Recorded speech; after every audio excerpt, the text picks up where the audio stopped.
اعوذ باللہ من الشیطان الرجیم بسم اللہ الرحمن الرحیم ام تقولون ان ابراہیم و اسماعیل و اسحاق و یعقوب والاسباط كانوا هودا او نصارا قل أأنتم أعلم أم الله ومن أظلم ممن كتم شهادة عنده من الله وما الله بغافل عما تعملون صدق الله العظيم رب اشرح لي صدري ويسر لي أمري واحلل عقدة من لساني يفقهوا قولي اللهم أرنا الحق حقا وارزقنا اتباعه وَأَرِنَا الْبَاطِلَ بَاطِلًا وَارْزُقْنَا اجْتِنَابَهُ آمین یا رب العالمین۔ دوستو بزرگو، سورہ بقرہ آیت نمبر 140 آپ کے سامنے تلاوت کی ہے، اور یہ پہلے پارے کا آخری رکوع زیر مطالعہ ہے۔ اس رکوع میں خاص طور پر یہود و نصارہ کو ایمان کی دعوت دینے کے بعد اہل ایمان کو خالص بندگی رب کی ترغیب دلائی گئی ہے۔ ام تقولون ان ابراہیم و اسماعیل و اسحاق و یعقوب والاسباط كانوا هودا او نصارا، یہ بات دوسری بار کہی گئی ہے۔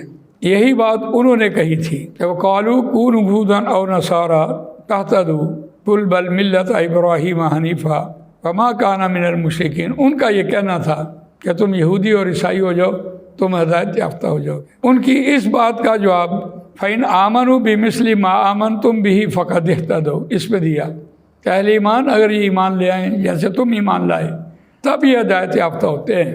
اور اس کے بعد ان سے یہ بات کہلائی بھی گئی اور پھر بھی نہیں مانے، تب ایک دوسرے اینگل سے ان کو بات سمجھائی جا رہی تھی۔ اور اہل ایمان کو جب بندگی رب کی ترغیب دلائی گئی اس کے بعد یہ سمجھایا گیا۔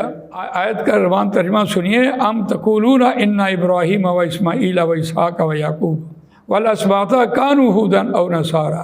کیا تم کہتے ہو؟ ام کا ترجمہ کیا بھی ہوتا ہے، کیوں بھی ہوتا ہے، اور ہوتا دونوں سوالیہ استفہام ہے۔ یہ اگر اس اینگل سے گفت و شنید کے حوالے سے بات کرے تو ہمیں پھر اہل ایمان کو یہ جواز حاصل ہے کہ ان سے یہ بات کہیں کہ کیوں تم یہ بات کہتے ہو۔ اور اگر ہم یہ کہیں کیا تم کہتے ہو تو اس میں سوالیہ اور استفہام تو ہوگا، لیکن وہ زور نہیں ہوگا کہ بے شک ابراہیم اور اسماعیل اور اسحاق علیہ السلام اور یعقوب علیہ السلام اور ان کی اعلی اولاد یہودی تھے یا عیسائی۔ تو اس پہ اگر استفہامیہ بات کرنی ہے تو ہم ان کو تنبیہ کریں کیوں تم یہ بات کہتے ہو۔ اس کا جواب کیا ہے؟ قل انتم اعلم ام اللہ، اے نبی آپ ان سے کہیں کیا تم خوب جانتے ہو، زیادہ جانتے ہو، بہتر جانتے ہو، یا اللہ جانتا ہے؟ اپنے پاس سے تم بات بنا رہے ہوتے ہو، تمہیں کس نے یہ اختیار دیا ہے کہ تم یہ بات کہو؟ اور اس کے بعد کہا وَمَنْ أَظْلَمُ مِمَّنْ كَتَمَ شَهَادَةً عِنْدَهُ مِنَ اللَّهِ۔ صاف صاف اہل ایمان کو یہ بات کہی، اس سے بڑا ظالم کون جو کوئی چھپائے گواہی کو جو اس کے پاس اللہ کی طرف سے ہے۔ وَمَا اللَّهُ بِغَافِلٍ عَمَّا تَعْمَلُونَ، اور اللہ بے خبر نہیں ہے جو تم عمل کرتے ہو۔ اب اس آیت میں خاص طور پر اہل ایمان کو وہ ایمانی قوت کے حوالے سے بات کی کہ تمہیں تو اس بات کا پتہ ہے کہ یہ شرک کر رہے ہیں، یہ مشرک ہیں، اور تمہارے پاس اللہ کی طرف سے گواہی موجود ہے، تم اللہ کے لیے گواہ بن جاؤ۔ تمہیں پیدا اسی لیے کیا گیا کہ اللہ کی طرف سے تمہارے پاس کوئی علم ہے تو تم نے اس علم کو چھپانا نہیں ہے۔ کوئی شخص گالی دے رہا ہے آپ کو پتہ ہے، بائیں ہاتھ سے پانی پی رہا ہے آپ کو پتہ ہے، کھڑے ہو کر پانی پی رہا ہے آپ کو پتہ ہے، آپ کو چھوٹی چھوٹی سنتوں کے بارے میں پتہ ہے، اور آپ تو معاشرے میں اللہ تعالیٰ کی طرف سے مسلمان پہ کے گھر پیدا کیا گیا، اور اگر آپ نے بات کو چھپایا جو اللہ کی طرف سے ہے تو اللہ بے خبر نہیں ہے جو تم عمل کر رہے ہوتے ہو۔ اس آیت میں خاص طور پر ایک اہل ایمان کے اوپر رسپانسبلٹی بھی دے دی گئی، ذمہ داری سونپی گئی، اور یہ ایک پیش خیمہ ہے اس امت مسلمہ کے وجود میں آنے کا جو دوسرے بارے میں آیت آئی ہے۔ وَكَذَلِكَ جَعَلْنَاكُمْ أُمَّةً وَسَطًا لِتَكُونُوا شُهَدَاءَ عَلَى النَّاسِ وَيَكُونَ الرَّسُولُ عَلَيْكُمْ شَهِيدًا۔ امت مسلمہ کو پیدا کرنے کی غرض بتائی گئی کہ تم نے دنیا پر گواہ ہو جانا ہے، اور اللہ تعالیٰ کی طرف سے بطور گواہ، اور نبی اکرم صلی اللہ علیہ وسلم تم لوگوں کے اوپر گواہ ہوں گے۔ اور اس پر یہ بات کہی گئی کہ یہود سے پوچھیں کیا تم کو اس بات کا علم ہے یا اللہ کو ہے؟ تم اپنے پاس سے من گھڑت باتیں بناتے ہو، اور اہل ایمان کو کہا اس سے بڑا ظالم کوئی نہیں ہے جو کوئی چھپائے جو اللہ تعالیٰ نے اس کو دی ہے، اس کے پاس موجود ہے، اللہ تعالیٰ کی طرف سے وہ گواہی موجود ہے۔ وَمَا اللَّهُ بِغَافِلٍ عَمَّا تَعْمَلُونَ، اور جو تم عمل کرو گے اللہ اس سے بے خبر نہیں ہے۔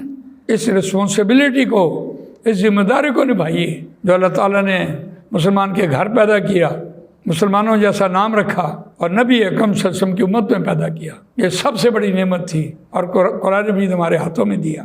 یہاں آ کر اہل ایمان کو خالص ہونے کی دعوت دی کہ تب تمہاری یہ دعوت جو ہے عبادت خالص بنتی ہے جب تم کھوٹ سے پاک بات کرو اور توحید کی بات کرو، اور اہل ایمان کے حوالے سے اور جو معاشرے میں خلاف سنت کام کر رہے ہوتے ہیں ان کی اصلاح کرو۔ وہ آیت دیکھیے سورہ فتح میں آئی ہے، محمد الرسول اللہ، محمد صلی اللہ علیہ وسلم اللہ کے رسول ہیں۔ والذین معہ اشداء علی الکفار رحماء بینہم، اور صحابہ کرام رضوان اللہ تعالیٰ اجمعین ان کی شان دیکھیے، اشداء علی الکفار، وہ کفار کے ساتھ بہت سخت ہیں، انتہائی سخت ہیں، اور رحماء بینہم، اور آپس میں بڑے نرم خو ہیں، مہربان ہیں۔ تو کیا مطلب کہ وہ خلاف سنت کوئی بھی عمل دیکھتے ہیں تو اس کی اصلاح کرنے بیٹھ جاتے ہیں، ان کو قابل قبول نہیں ہے۔ یہی اہل ایمان کو یہاں کا بات کہی جا رہی کہ آپ کی عبادت بندگی رب جو ہے وہ خالص تب ہوگی جب آپ سنت کو پیش کریں گے اور کوئی شہادت جو اللہ کی طرف سے آپ کے پاس ہے اس کو نہیں چھپائیں گے، تو تب یہ خالص بنے گی۔ خاص طور پر اس آیت میں ایک بند باندھا گیا ہے کہ کوئی شخص، اس کو کیا جرت ہے کہ وہ دین میں آ کر اپنے پاس سے من گھڑت باتیں کرے۔ اہل ایمان کس لیے ہیں؟ جزاک اللہ خیر۔ سبحانک اللہم و بحمدک، نشہد ان لا الہ الا انت، نستغفرک و نتوب الیک۔